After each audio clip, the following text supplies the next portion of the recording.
When was the last time you were genuinely motivated? Not just willing, actually motivated. That feeling of wanting to start and then starting and not wanting to stop. Now think about how long it lasted. Because here's what nobody talks about when they talk about building a calmer life or growing in any real direction. Most of the work happens when that feeling is completely absent. Most of the progress is made not in the moments of inspiration, but in the quiet, ordinary, unremarkable moments where you show up anyway. Not because you feel like it, just because you decided you would.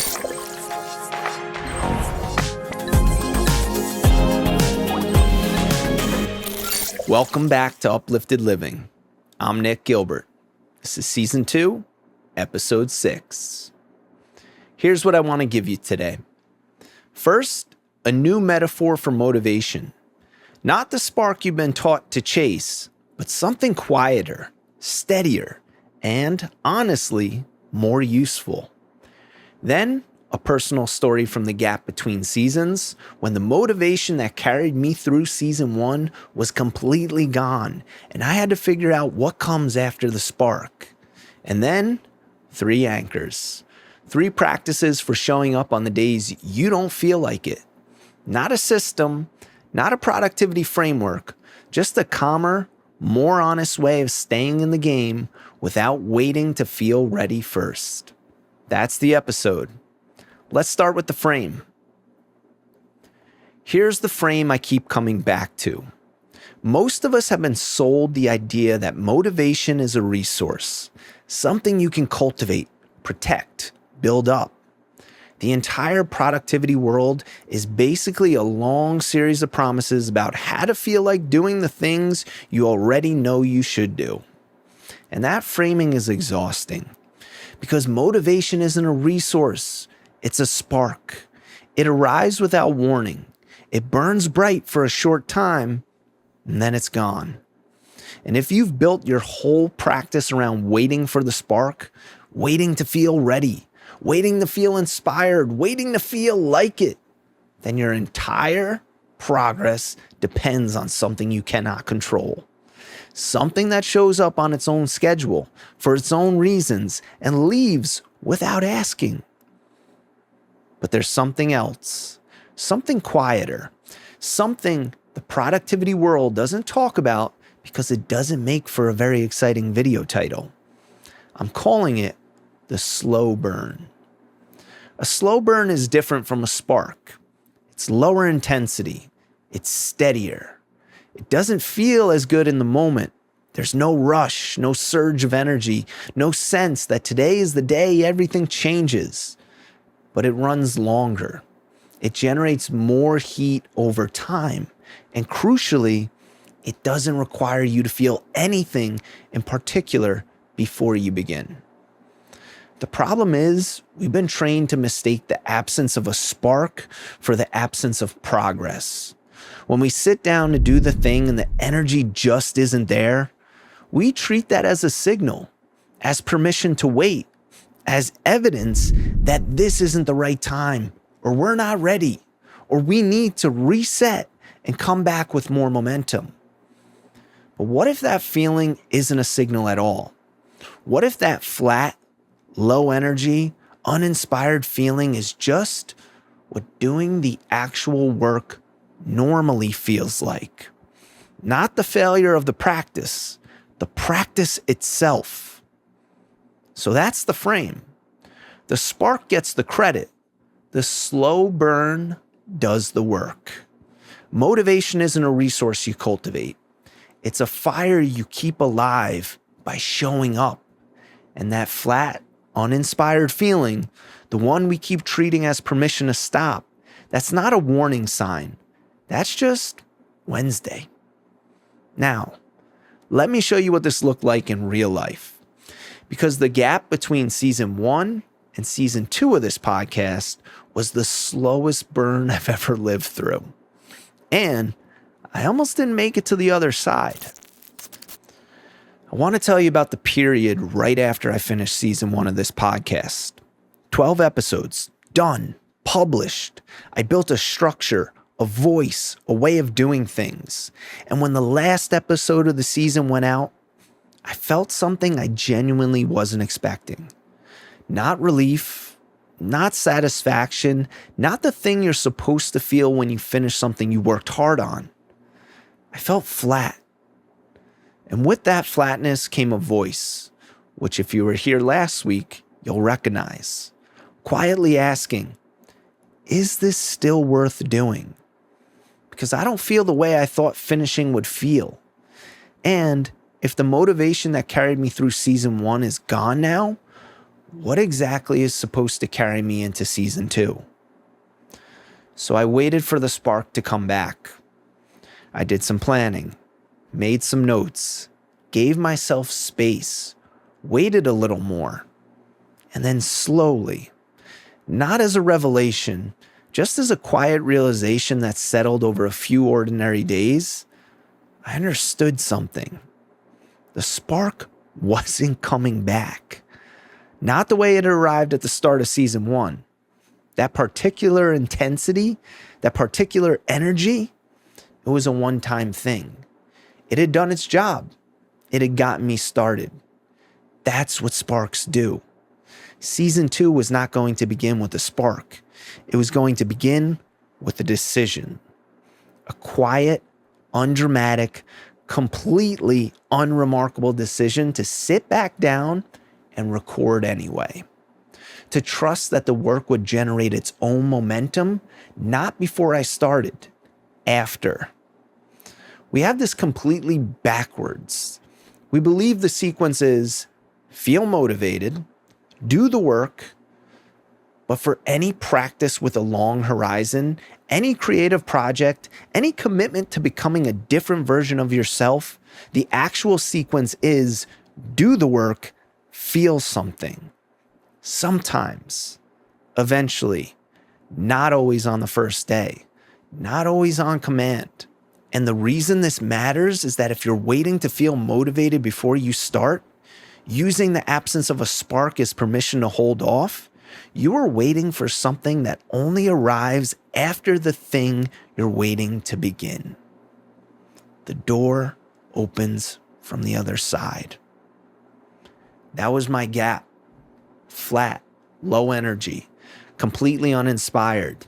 And the only thing that worked was making a decision instead of waiting for a feeling. Now, what does this look like practically? The question has never been, do I feel like doing this? The question is, what does a person who actually does this do on the days it feels like nothing? Let me give you 3 specific and practical things you can try. None of them require you to become a different person.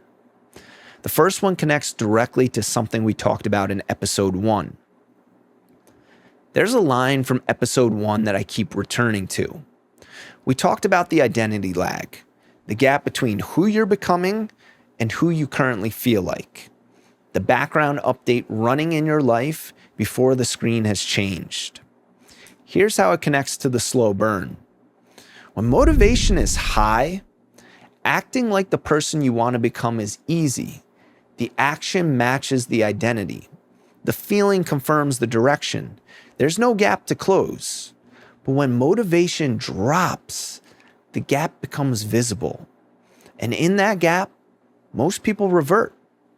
They stop acting like who they're becoming and start acting like who they're afraid they still are.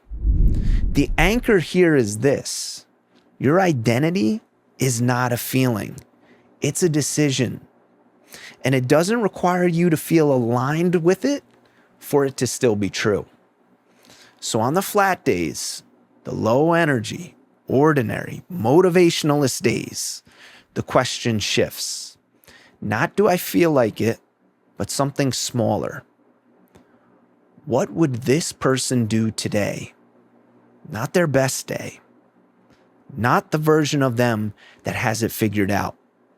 Just this person on this Wednesday with this specific amount of energy. And then do that. Just that one thing. Not everything, Not perfectly, just the thing that person would do. This is the anchor that sounds least impressive and does the most sustained work. Here's the trap most people fall into when the motivation drops. They compensate. They set a bigger goal to try to recapture the energy. They add structure. They make a plan. They decide that if they commit more seriously this time, more publicly, more dramatically, the spark will return.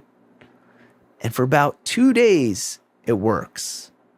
The recommitment creates a temporary burst, and then the burst fades, and the cycle starts again.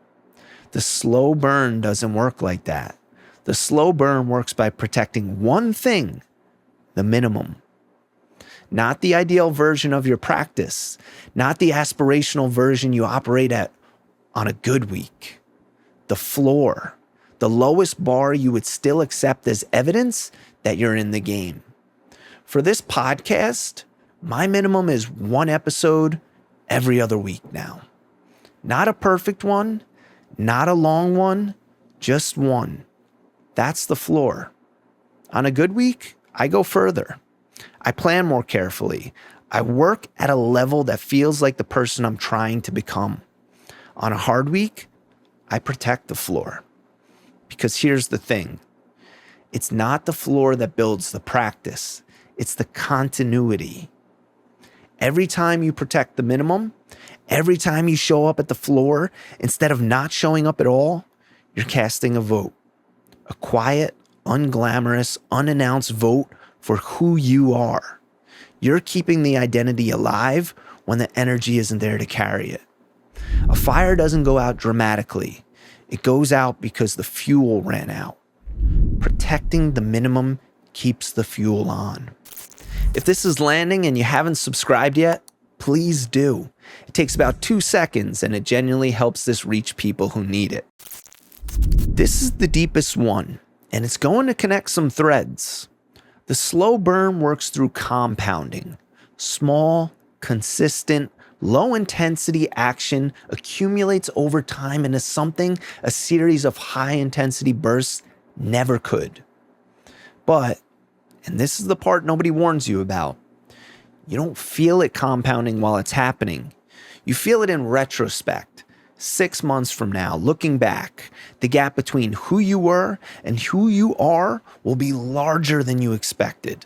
But right now, in the middle of it, it feels like almost nothing. And that, the nothing feeling of the slow burn, is what most people can't tolerate. Because we've been taught to correlate intensity with progress. If it feels hard, if it feels dramatic, if it feels like a turning point, must be working. If it feels quiet, routine, ordinary, must not be. The slow burn completely inverts this. The ordinary feeling is not a warning. It's not evidence that something is wrong or missing. It's what compounding feels like from the inside. So the practice is this. When you're showing up consistently and it feels like almost nothing, when you're protecting the minimum and doing the quiet, unremarkable thing, treat that feeling not as a sign to push harder. Treat it as a confirmation. The slow burn is running. Trust it. Those are the 3 anchors. Separate identity from feeling. Protect the minimum. Trust the compound. Keep them. But before we close, I want to speak directly to someone right now. I want to talk to a person who's been quietly showing up. Not perfectly, not with the kind of consistency that makes a good transformation story, but showing up, returning after the gaps, rebuilding after the restarts, doing the thing again on an ordinary day, even when the thing felt like almost nothing. Nobody is tracking this. There's no scoreboard for quiet consistency, no external acknowledgement for all the time you sat back down when you could have walked away. The only person who knows how many times you've recommitted privately, quietly, without an audience is you. I want you to hear this. That unglamorous, unseen, unannounced returning, that is the slow burn. That is what real growth looks like from the inside. Not a montage, not a breakthrough moment, just a person coming back again and again on ordinary days to do something they care about. You are not behind because it doesn't feel dramatic. You are not doing it wrong because the spark hasn't come back the way it first arrived. You are not failing because your progress isn't visible yet. You are in the middle of your slow burn. That is where the work actually happens. In the middle. In the ordinary, in the return. The identity you're building doesn't need an audience. It just needs you to keep showing up. Quietly, consistently, one unremarkable day at a time. Here's the thread I want to pull together before we close. We started this season talking about the identity lag, the background update running before the screen changes. We talked about comparison and using it as a compass instead of a courtroom. We talked about arrest as fuel, not reward, the charging port. We talked about hard days being weather, not climate. And last week, we talked about the inner critic, not silencing it, but adjusting the dial. This episode is where all of that lands, because the identity lag closes slowly. The comparison compass only works if you keep checking it. Rest only helps if you protect it consistently. The dial only stays adjusted if you keep returning to it. All of it, every single episode of this season is a slow burn. Not a sprint toward a better version of yourself. Not a dramatic transformation with a before and an after. Just a steady, quiet accumulation of decisions, of showing up on the flat days, of protecting the floor, of trusting the compound when it feels like nothing is happening. The person you are becoming is being built right now, in the ordinary moments, in the returns after the gaps, in the Wednesday afternoons that will never make a good story. They are the story. Separate identity from feeling, protect the minimum, trust the compound, and keep going. Not because it feels like it's working, because you said you would. Thank you for being here this week. If today's episode helped you see the ordinary days differently, if it gave you permission to stop waiting for the spark and to start trusting the slow burn, share it with someone who's been quietly showing up without an audience. Follow the show wherever you listen. This is season 2. Identity lag, the comparison compass, the charging port, hard days as weather, the volume knob, and now, slow burn. They're not separate episodes. They're a toolkit, and I'm glad you're building it with me. Take care of yourself, actually.